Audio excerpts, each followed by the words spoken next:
So with Basecom, we're providing cloud services, especially on the voice communications for businesses. And our mantra is your office, your voice, it is our cloud.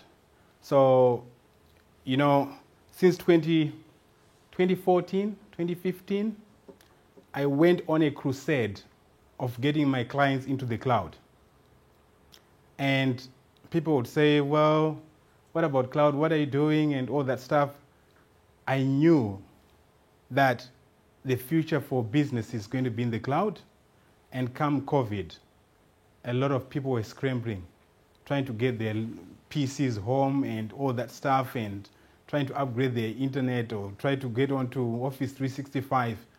I only had 2 clients out of nearly 400 clients now who still had on-prem phone systems. One was a school, one was a very stubborn customer who I said many times, please get your phone system into the cloud.